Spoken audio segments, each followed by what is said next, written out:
Vamos a ir a la palabra de Dios. Les quiero pedir que mantengan su Biblia abierta en el capítulo 4 y me digan si está escuchándose esto bien o no. ¿Se escucha bien? Perfecto. Entonces les pido que me acompañen en una oración antes de poder profundizar en la palabra de Dios esta mañana. ¿Les parece?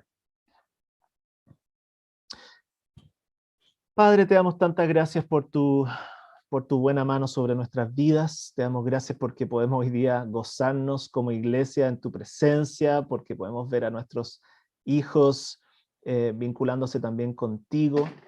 Y te rogamos, Señor, que ahora, cuando venimos como iglesia ante tu palabra, tú abras nuestro corazón para entenderla. Y no solamente entenderla, sino que vivirla y aplicarla a nuestras vidas en el contexto que estamos viviendo hoy día.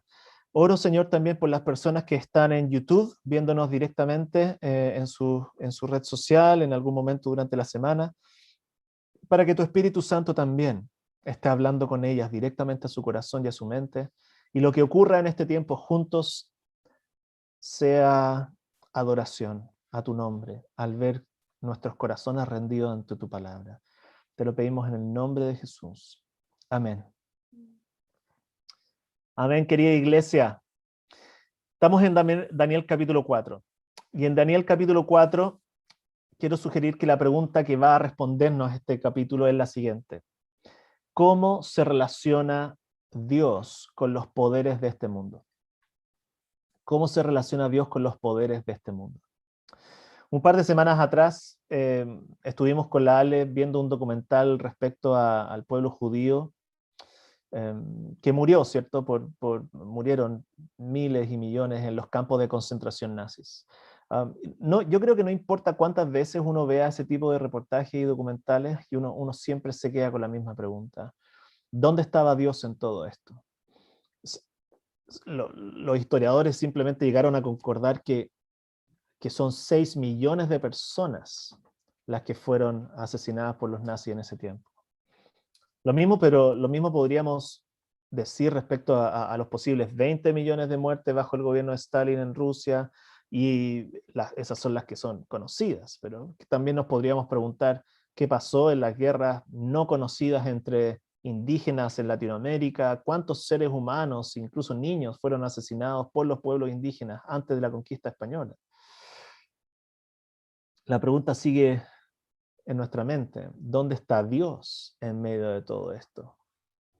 ¿Sabían ustedes que hoy se estima que existen alrededor de 340 millones de cristianos que están siendo perseguidos por su fe en distintas partes del mundo por diferentes gobiernos, de manera oficial o de manera subterránea, ilegal? Uno se pregunta, ¿dónde está Dios en estos tiempos? ¿Cómo se relaciona Dios con los poderosos de este mundo? Dentro de todas estas realidades tristes, crudas, sangrientas de la historia de la humanidad, uno puede preguntarse qué está haciendo Dios en medio de todo esto, cómo se relaciona Dios con estas circunstancias. Y esa es la pregunta que nos va a responder Daniel capítulo 4. Si ponemos atención, vamos a ver cómo Daniel busca explicarnos cómo se relaciona Dios con los poderes humanos. Hasta acá, simplemente a modo de recordatorio, ustedes se acuerdan que en capítulo 1 de Daniel vimos a Israel en el exilio. A pesar de haber visto el rey Nabucodonosor capturando a Israel y llevándolo al exilio junto con los tesoros del templo, vimos que Dios fue que llevó a Israel a Babilonia. ¿Se acuerdan? Era Dios quien estaba a cargo de los destinos de su pueblo. En el capítulo 2 vimos cómo el rey sueña con los reinos de este mundo y ve que son pasajeros. Incluso su grandeza y su poder fue representada por una gran cabeza de oro, esta estatua gigante, ¿cierto? Bueno, que fue destruida por una roca que aparece de la nada, destruyendo los reinos de este mundo, y Dios establece su reino eterno. En el capítulo 3, la semana pasada, ¿cierto? Vimos que el rey establece una escultura para que todas las naciones lo adoren. Algo que los amigos de Daniel no estaban dispuestos a hacer, y terminan aprendiendo finalmente, junto con Nabucodonosor, que es Dios, el Dios de Israel, es el que es poderoso para salvar. Dios está a cargo, Dios establecerá su reino, Dios puede salvar, y hoy día en el capítulo 4 vamos a ver cómo Dios se relaciona con los poderes de este mundo. Y lo vamos a ver nada más ni nada menos que por medio del testimonio que el rey de Babilonia quiso dejar como testimonio. No sé si se dieron cuenta, ¿cierto? No sé si se dieron cuenta cómo comienza la historia. Dice, en el capítulo 4, dice, el rey Nabucodonosor parte como escribiendo una carta a todos los pueblos y naciones que habitan en este mundo. Esos mismos pueblos y naciones que estaban siendo convocados en el capítulo 3 a adorar su estatua, mira ahora el gran cambio. Paz y prosperidad para todos. Verso 2. Me es grato darles a conocer las señales y maravillas que el Dios Altísimo ha realizado en mi favor. Cuán grandes son sus señales, cuán portentosas son sus maravillas. Su reino es un reino eterno. Su soberanía permanece de generación en generación. Y uno se está preguntando, ¿qué pasó con el rey a esta altura? ¿Cómo es posible que esté mandándose tamaña carta a todas las naciones? ¿Qué pasó entre el capítulo 3 y el capítulo 4? Bueno, quiero que vean cómo fue este cambio en este rey. ¿Cómo ocurrió? La manera de relacionarse. ¿Qué ocurrió en esta relación entre Nabucodonosor y el rey y el Dios de Israel? De haber sido, ¿se acuerdan? Alguien que entró al templo de Jerusalén para robar sus bienes, a alguien que ahora está declarando que Dios es todopoderoso, que su reino es eterno, que su soberanía permanece de generación en generación. ¿Qué pasó? ¿Qué le llegó a ocurrir? Bueno, eso que ocurrió lo describe el capítulo 4. Y ustedes ya lo escucharon, leído, ¿cierto? A grandes rasgos. Miren, en el capítulo 4, del verso 4 al 18, Nabucodonosor describe un sueño. Del 19 al 27 se nos muestra la interpretación del sueño desde la boca de Daniel. Del versículo 28 al 33 vemos el sueño del rey cumplido. Y en el verso 34 al 37 vemos como el rey es restaurado por Dios y transformado en un adorador. No vamos a volver a repetir todo eso, esa estructura, pero a grandes rasgos eso es lo que está pasando en el capítulo 4 del libro de Daniel. Ahora, lo primero que podemos ver es que no hay nadie entonces en este mundo que esté lejos del poder transformador de Dios. Si tú en algún momento pensaste que el rey Nabucodonosor nunca en su vida se convertiría, bueno, la persona más arrogante del mundo puede ser llevada a sus rodillas por el toque del Dios poderoso. Así que no te desanimes. Si has estado orando por alguien o por alguna persona que tú consideras es inalcanzable por la mano poderosa de Dios, bueno, déjame decirte, no hay nada inalcanzable. Dios es todopoderoso y es capaz de hacer lo imposible. En el caso del rey de Babilonia, fue producto de un sueño, ¿cierto? En el que veía un árbol hermoso que crecía hasta el cielo y desde ahí cubre y alimenta a las aves y animales de la tierra. Sin embargo, de pronto aparece esta voz del cielo que da la orden de cortar ese árbol y menciona algo respecto a que la persona a cargo será trastornada mentalmente por un periodo de tiempo. Hasta ahí no queda claro de qué se trata, pero el rey dice que hay algo que sí le quedó claro en ese sueño, es incluso que no necesita ni siquiera la interpretación de Daniel. Mira el verso, en el verso 17. Dice, los santos mensajeros han anunciado la decisión, es decir, el veredicto, para que todos los vivientes reconozcan que el Dios Altísimo es el soberano de todos los reinos humanos y que se los entrega a quien Él quiere. Y hasta pone sobre ellos al más humilde de los hombres. Si el pasaje hubiera terminado acá, la enseñanza ya estaría lista. Porque son los mensajeros de Dios en el sueño del rey que le dicen de qué se trata.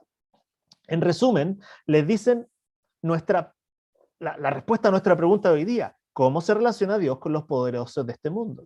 Y la respuesta es: el Dios Altísimo es el soberano de todos los reinos humanos y que se los entrega a quien Él quiere y hasta pone sobre ellos al más humilde de los hombres. Si el rey hubiera querido aprender esa frase, debería haber sido suficiente para él. Pero como generalmente ocurre con los arrogantes, a pesar de conocer la palabra de Dios, muchas veces, en vez de responder ante ella cuando la escuchan, se dan una larga vuelta antes de llegar a rendirse ante Dios, y en esa vuelta larga muchas veces experimentan la espalda de Dios, el sufrimiento terrenal, que finalmente termina siendo utilizado para traerlos hacia Él nuevamente. Entonces, a pesar de lo claro del sueño, el rey manda a llamar a los sabios de Babilonia. Bueno, que tú y yo ya sabemos, a estas alturas podemos darnos cuenta que son unos perfectos inútiles. Parecidos más o menos a las brujas y a los brujos que aparecen de lunes a viernes en nuestros matinales de televisión, ¿cierto? Aparecen solo para masajear el corazón de los televidentes con mensajes de aparente bondad, pero nunca, nunca lo vas a escuchar diciendo la verdad. Nunca va a estar diciendo ¿cuál es la verdad para que todo ser humano vuelva a tener una relación verdadera y genuina con Dios? Pero no es así Daniel, el último de los sabios que aparece en la escena, al último que se le pregunta, y vemos que con mucha sabiduría describe Daniel el significado del sueño, y no solo eso, le predica con mucha valentía el evangelio al rey. Así es. Mira el verso 24 en adelante. La interpretación del sueño y el decreto que el Altísimo ha emitido contra su majestad es como sigue. Verso 25. Usted, rey, será apartado de la gente y habitará con los animales salvajes. Comerá pasto como el ganado y se empapará con el rocío del cielo. 7 años pasarán hasta que su majestad reconozca que el Altísimo es el soberano de todos los reinos del mundo y que se lo entrega a quien él quiere. La orden de dejar el tocón y las raíces del árbol quiere decir que su majestad recibirá nuevamente el reino, cuando haya reconocido que el verdadero reino es el del cielo. Por lo tanto, yo le ruego a su majestad aceptar el consejo que le voy a dar. Y pongan atención el consejo, mira, renuncie usted a sus pecados y actúe con justicia. Renuncie a su maldad y sea bondadoso con los oprimidos. Tal vez entonces su prosperidad vuelva a ser la de antes. ¿Lo notaste? Es el mismo mensaje que el rey escuchó del ángel del cielo, pero ahora de la boca de Daniel. El rey sería trastornado mentalmente hasta que su majestad reconozca que el Altísimo es el soberano de todos los reinos del mundo y que se los entrega a quien él quiere.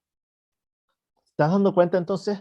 Daniel responde la pregunta que nos estamos haciendo hoy día. ¿Cómo se relaciona Dios con los poderosos de este mundo? La respuesta es, el Altísimo es el soberano de todos los reinos del mundo y él se los entrega a quien él quiere. Y él espera que actúen con justicia y con rectitud conforme a la autoridad que se les ha concedido. A esta altura, entonces, querida iglesia, ustedes pueden imaginarse lo que pudo haber estado sintiendo el israelita en el exilio que está leyendo este testimonio de Nabucodonosor. Ponte en los zapatos de aquel israelita que está bajo el poder babilónico y está escuchando esta carta de Nabucodonosor. ¿Qué tiene que haber sentido? Ponte en sus zapatos. Su familia fue desterrada a un país lejano. Vio cómo su sistema económico, social, religioso fue destruido por un reino pagano como el de Babilonia y poderoso. Probablemente se está preguntando, ¿cierto? ¿Dónde quedó el Dios poderoso del que habíamos leído en las Escrituras? ¿Dónde está, oh Dios, el Dios de Moisés, de Elías? ¿Dónde? Y de pronto escuchan que su Dios tiene acceso a los sueños del rey Nabucodonosor. Y no solo eso, que el Dios de las Escrituras ha logrado poner un profeta al lado de ese rey para interpretarle los sueños y llamarlo al arrepentimiento. Cuéntame, ¿qué tienen que haber sentido esos israelitas en el exilio al escuchar este testimonio? Bueno, lo mismo que probablemente tú y yo deberíamos sentir cuando por segunda vez estamos escuchando este relato. El Altísimo es el soberano de todos los reinos del mundo y Él se los entrega a quien Él quiere. Probablemente el israelita en el exilio está empezando a retomar la perspectiva. Está recordando de qué se trata el mundo, de quién es el mundo y cuál es el plan de Dios para el mundo. Su fe está siendo reforzada, está viendo que Dios aún está a cargo de los destinos de las naciones y por lo tanto de su propia vida, que Dios no está dormido, que está haciendo algo y lo está haciendo por medio de la persona más influyente del mundo conocido del momento. Ahora, imagínate lo que pudo haber pasado por sus mentes cuando ven cómo termina la historia.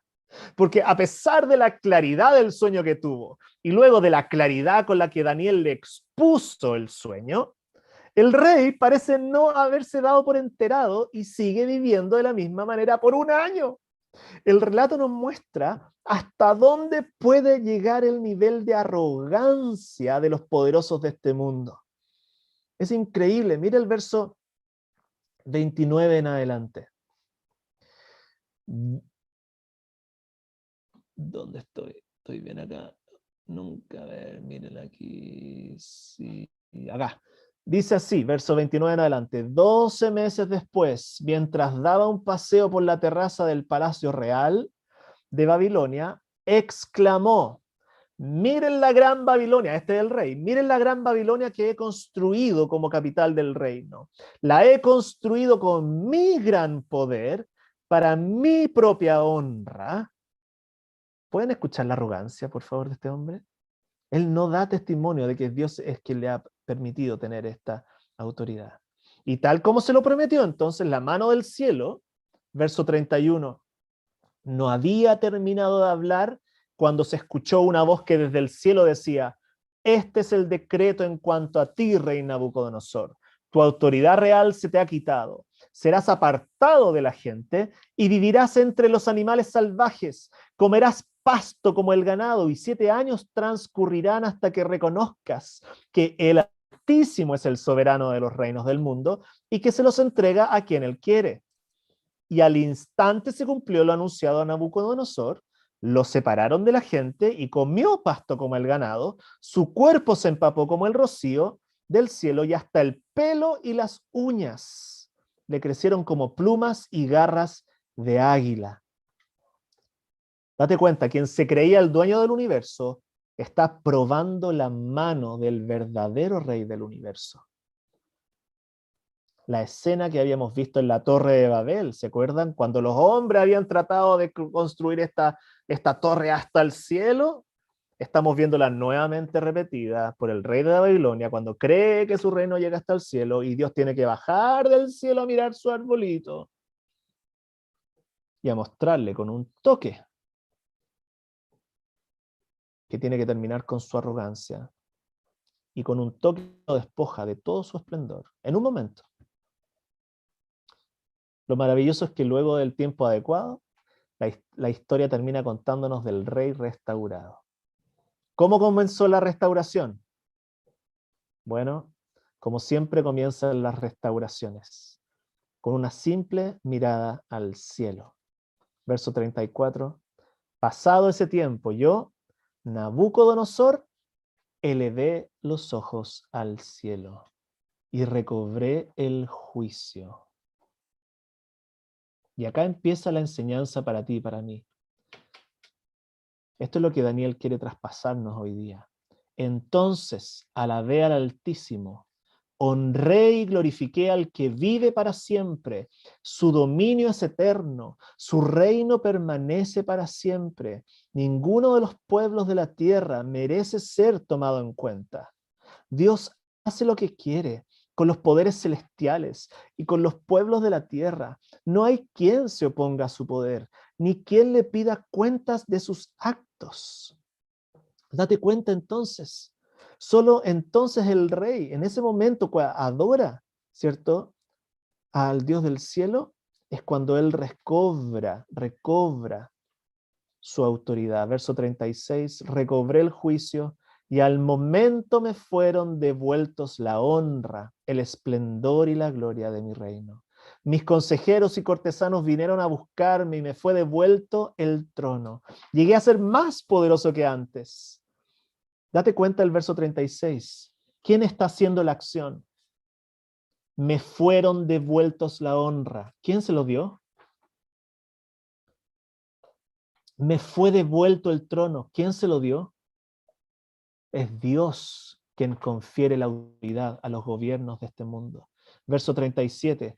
Por eso yo, Nabucodonosor, alabo, exalto y glorifico al Rey del cielo, porque siempre procede con rectitud y justicia, y es capaz, el Dios del cielo, de humillar a los soberbios.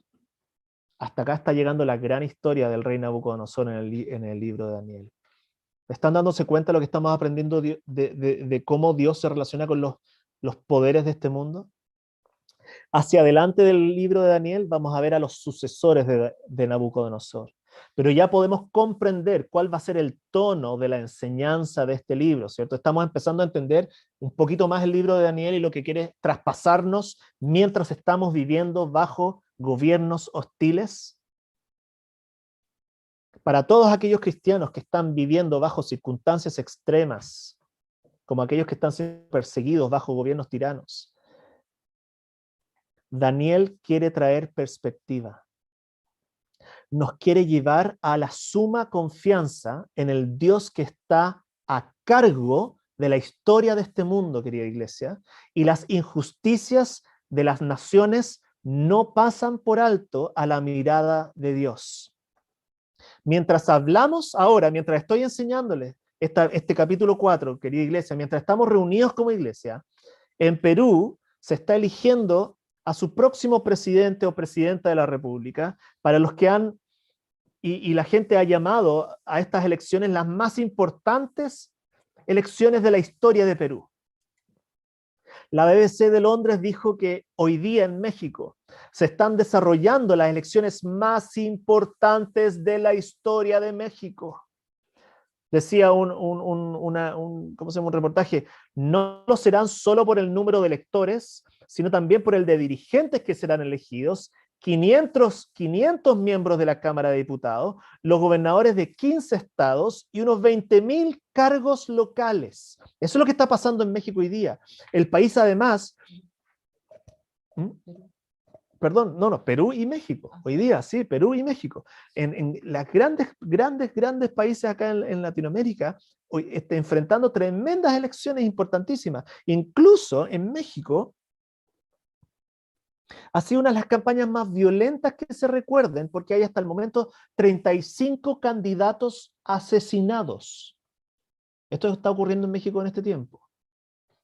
Ustedes saben lo que está pasando en Chile. Las bolsas se están desplomando al ver cómo nuestras autoridades hablan y hablan respecto a lo que deberíamos hacer con el dinero que nos va a asegurar nuestro futuro. Pero este pasaje, querida iglesia, hoy día nos quiere llevar a tener la perspectiva correcta. Este pasaje debería llevarnos a decirle a todos nuestros líderes en su cara: tú no estás a cargo. Señor Piñera, usted no está a cargo. Señor Jadwe, señor Lavín, señora Narváez, señorito Boric, diputada Giles, ustedes no están a cargo. Señores constituyentes, no son ustedes los que van a escribir la historia de nuestro país. ni de nuestras vidas. Arrepiéntanse y no sean arrogantes y actúen con rectitud y con justicia, porque en un solo momento Dios puede sacarlos del escenario sin darles ninguna explicación del por qué.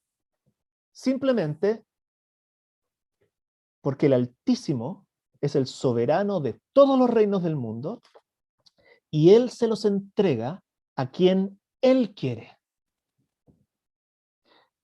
Y si se les ha concedido algún tipo de autoridad, sepan que ha venido de parte de Dios y no de los hombres, por lo que los llamamos a ser humildes y reconocer que la autoridad que se les ha conferido es para que le den gloria a Dios por medio de ella y no para vanagloriarse, y que hagan justicia y rectitud con la autoridad que se les ha conferido.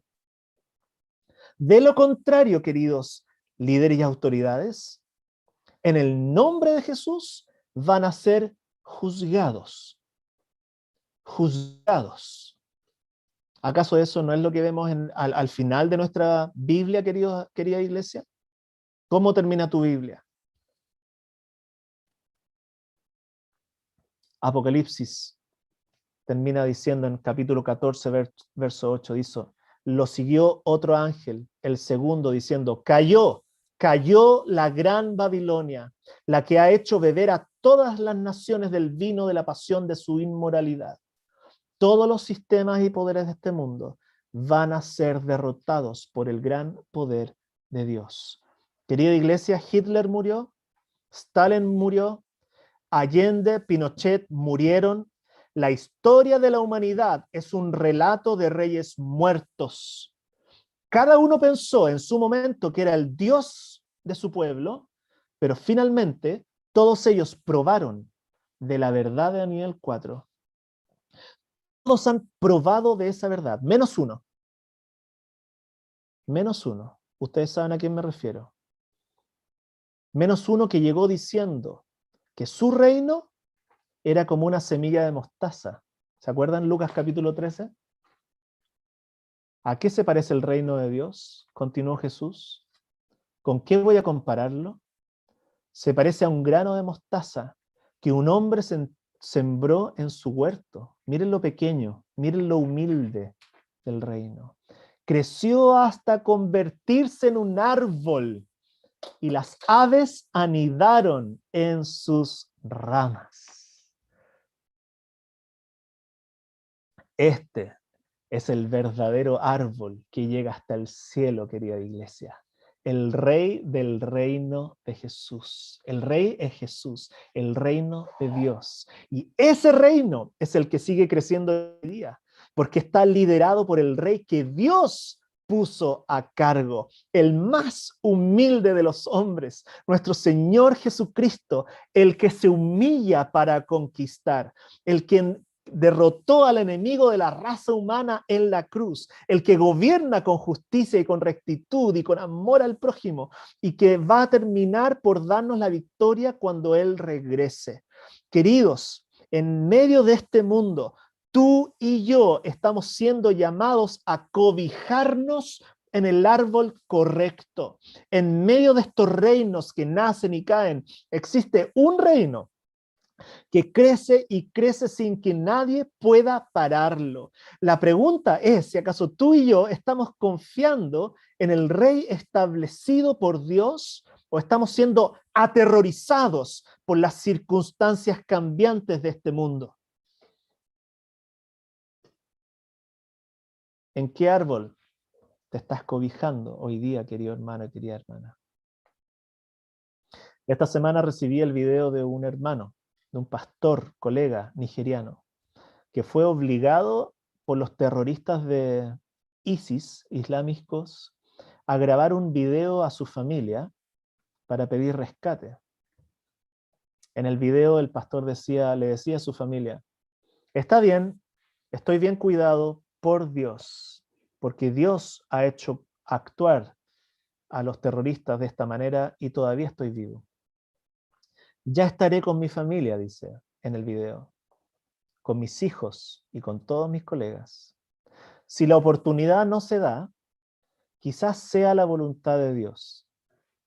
Todas las personas cercanas y lejanas, y dentro de esas personas lejanas estamos nosotros, colegas y demás, deben ser pacientes.